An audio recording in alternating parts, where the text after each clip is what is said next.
Welcome to the first look at EA Sports F1 25 gameplay. I'm Matt Gallagher. And I'm Alex Jakes. We've got a ton to explore today, Alex. I haven't seen anything yet, but I've heard there's plenty of exciting stuff lined up. Absolutely. We've got brand new reverse racing. It is going to be a blast to commentate on. Let's jump right in. All right, let's pick our team and driver for the first lap. We've gone for Haas and we've gone for Oliver Behrman. Not a bad shout. I'm ready for this one, and you need to be ready as well. We're taking a lap around Austria in reverse. Alex, you've done a lot of commentary, but not in reverse. No, this is going to be a unique challenge, Matt. I'm not nervous at all. Well, nerves or no nerves, Alex, take us through this. Here come the lights. We're going the wrong way round. We're underway and heading to the final corner of the racetrack first. How strange is this?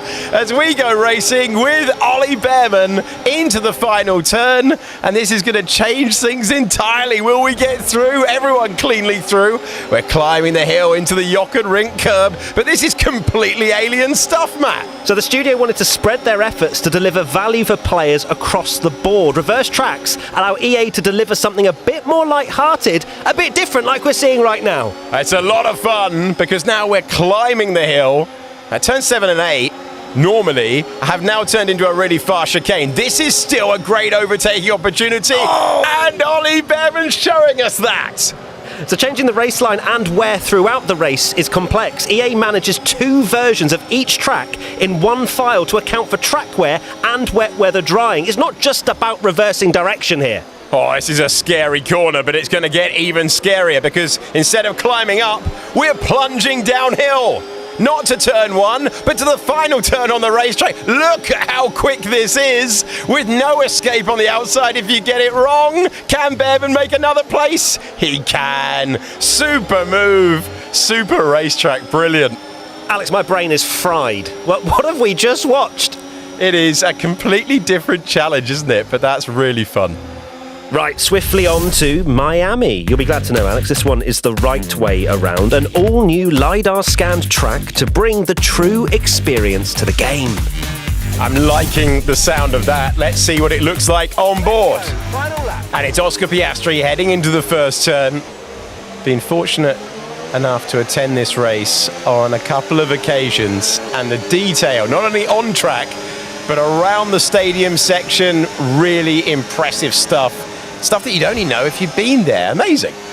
So the accuracy is because of the LiDAR. It gives billions of data points, and also by matching the LiDAR data, the sense of speed would also translate closer to what a driver would experience on track. We've even got the cable car on the left-hand side. I love it. But as we come down to the braking zones, this is what's going to make the difference when you are behind the wheel and being passed by Lando Norris initially. Over the bumps, which curbs can you use? Which curbs do you need to avoid? Absolutely crucial. Certainly at corners like this, as we climb the hill, some you have to avoid, some you have to take, like that one on the apex of the chicane. So LiDAR enhances track realism by capturing details like elevation and curb height. You could just see when we were on board there, the way the car was bouncing around and compressing. It's brilliant stuff. And we're going all the way to the end now. Here we go with Oscar Piastri. We're going to get the bumps into the braking zone. How much speed can he take through here? Final corner of the last lap. Stadium is ahead of us, but we're heading to the checkered flag. And Oscar Piastri comes over the line to win again and to punch the air. Absolutely awesome. Just amazing, mate. Well done. Woo. Well done, everybody. Massively deserved. That's a nice touch, isn't it? Oscar Piastri in the flesh. Yeah, his actual team radio included in the game. Off to the podium we go now.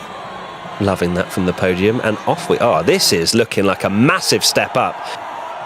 So using Valve Index base stations and a Vive tracker mounted onto a camera rig, EA took the existing podium cutscene animations in Motion Builder and used a plugin which allowed EA to record the tracking data from the Vive tracker. So this gave EA the natural movement that would be expected when a camera operator is reacting to events unfolding in front of them. Hence the step up. It sounds like so much work has gone into it. Now to Silverstone we go. And at the bottom, reverse track with a pit stop. Bring this on. I'm really looking forward to seeing what this place looks like. The wrong way round. We're chasing down Fernando Alonso on board with Isaac Hadjar, and we're going the wrong way round through Luffield Corner, heading into Brooklands, and that is going to make the next part of the track scary quick. It's learning a completely different track the wrong way round. My brain can't really compute what's going on, but we're in the slipstream of Alonso, Alex. Okay, we're heading into what would normally be the opening corners. This is now a massive overtaking opportunity. This is so strange, you know. An iconic circuit, the home of British motor racing, and we're going completely the wrong way round. In fact, we're going into the pit lane right now. Scrub off the speed, and we head into the Silverstone pit lane, past the iconic wing, which is now on our left-hand side. Still getting used to all of this, and it's a straight pit stop race. Hadjar versus Alonso. In goes Alonso, and now we're hitting our marks. Can we jump him here? The turn-in was optimal. We hit our marks. Can we beat the Aston Martin out? No! Fernando Alonso has done us. He's kept position. I'm intrigued to see what this next bit's like, though, because it is so tight in real life, and it's now the pit exit. We've barely got any room to use. Get rid of the limiter. Here we go, flat to the floor, and rejoin heading into Stowe Corner. But it's now a left-hander, and Alonso's getting away from us. Phenomenal stuff. So the garages in the pit lane have a totally new layer comprising of all bays, pit perches, crew, floor decals, garage signage, pit limits, and exit lights. Everything had to face the other direction and be ordered differently. Oh my word. Beckett's, then maggots. Unbelievable combination, still brilliant, even in reverse. And we're heading to Copse Corner. Are we going to go around the outside? Hang on right now. Come on! Oh, what a move that is. Amazing. Nice work, mate. That brings This you is up a place. absolutely brilliant to watch. I think this track will actually be one of the most difficult ones to learn. Totally agree, Matt. We are now off to Bahrain. We have another LiDAR track, and it means that you can see things like the fan zone that's there in real life on the left-hand side. And we're following Gabriel Bortoletto down to the first turn. There's always bumps down there at the first turn. You can see the suspension is working away as he locks up. He's chasing Carlos Sainz up the hill. That's feeling very recent in the memory, Bahrain Grand Prix, as we head slightly up the hill. The track's undulation is very apparent now and feels authentic overall, especially when you reach turn 5. You get that great whoa moment because you really get to see and feel the elevation as a whole. And the fast stuff is where LiDAR really comes into its own. Big direction changes, completely accurate. And now we're at turn 8. We're getting closer to the Williams in front. Speaking of accurate, representation of the sandy and desert terrain verges in terms of slope and natural formations. The accuracy is just unmatched. We head into turn 10 now, known for its challenging downhill braking zone. That's also been replicated so that players will get to experience the precise elevation drop and tricky off-camber corner entry, giving them a true-to-life driving experience. Oh, it's Lock-Up City. Turn 10, absolutely love it. And now the climb begins again into the fast stuff with Bortoletto leaning on every bump. 13 is such a tricky corner. Look at the suspension working away as he climbs the curb now, and he's chasing all the way to the end of a very familiar racetrack with its abrasive tarmac and its low grip, its high abrasion, and is lining up right now for a great chance to overtake the Williams ahead. There's the rear wing element going up, and the Brazilian driver continues to chase on to Suzuka. Yes, please. Absolutely adore this racetrack. And we are about to find ourselves doing an attacking lap around iconic corners with the LiDAR, more accurate than they have ever been before. This is turn 1 at high speed, and we're working our way into the S's. Look at that on the left-hand side. We got the cherry blossoms. Wonderful. Beautiful as well. You've got the pink Alpine of Jack Doohan. It's all just working out beautifully into the first sector. One of the most iconic sets of corners in the entire Formula One calendar. You can feel the car moving around, compressing. It's just brilliant. Into the Degners, through the first one, through the second one, And we're gaining all the time on Yuki Tsunoda. The dive bomb! The Kobayashi dive bomb move from Jack Doohan. How about it? Excellent stuff.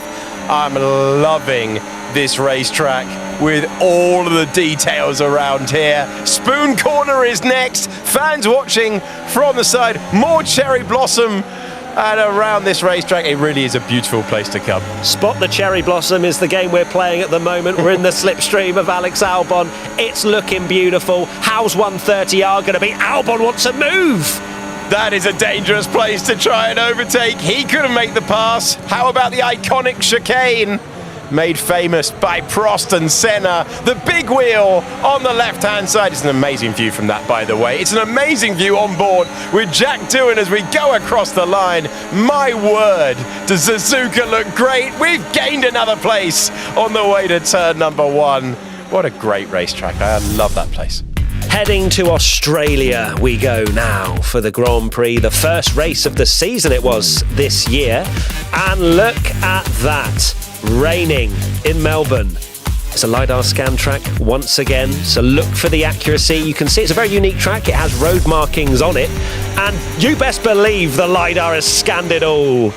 I'm so relieved it has, because that is going to make things extra tricky. That is going to provide you with the same challenges that the drivers themselves experience. And I love that we've got the wet conditions, just like we saw for the real thing earlier in the year, as we go past the stadium section now on the right-hand side.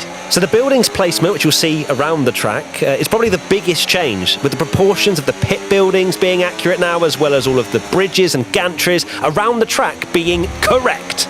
I love to see it. Lean on the curb on the way out. Little bit of a correction there as we went over the markings. This is the flat out section now. Changed a couple of years ago. We're going up through the gears. This is such a high speed change of direction. The fast chicane. How brave are you feeling through here? Gaining so much time, and another great overtaking opportunity. We're chasing down Liam Lawson. This place looking fantastic, even though it's pouring with rain. Oh, we're going to go for a move down the inside of Lawson. Beautiful stuff, and you'll see all around this circuit, as it is a street circuit technically, every barrier has been replaced with the correct height and proportioned versions, as well as all the colours and materials being updated. A brilliant place to go racing, a wonderful crowd, and now the most accurate version of Albert Park we have ever seen. The car moving around so much in the rain as well, as we go over the line again, chasing down Lewis Hamilton for 8th position at Albert Park. Carlos Sainz making his way through. Right, last one for today, and it is Zandvoort. As you can see, the entire start grid has had to be replaced on the opposite side of the start straight. In real life, this isn't even a consideration and might not be able to fit all the cars. This is going to be amazing, because it's a banked first turn. Look at this. This place is mad enough. The normal way round. This is epic going backwards. We're now into the stadium section. I'll spot your apex here. Where is it? I tell you what, I'm really enjoying this version of Zandvoort. It's going to get quicker and quicker now, and there's a good overtaking opportunity coming our way. I mean, we're already ahead, so don't worry about it too much. On board with George Russell, snaking our way through, and then it's going to get super quick again. I quite like it this way round. Yeah, I think it's going to get even more chaotic now as we head through this left-hander, missing the apex ever so slightly, and this corner here, banked uphill. Here we go. I'm going to speak to the organisers. I think this is the way forward. This is so quick, and it now means that the original turn 3 is going to be no runoff at all, and banked as well. Ah, phenomenal stuff. How is turn 1 in real life going to fare for the driver here? The last corner. Yeah, on the power. That's epic. That is so good. All right, Zandvoort, we've got a few ideas for the Grand Prix. It's not over until it's over. Okay, great job. I feel like that reaction would have been absolutely his reaction going round Zandvoort backwards, to be honest with you. Players can actually expect over 1,000 radio messages across the game from real-life races. That was a lot of fun, Alex. A great look, an insight into F1 25. How did you find it? Yeah, really enjoyed it. I'm loving that reverse track feature. Make sure you go and pre-order F125 now.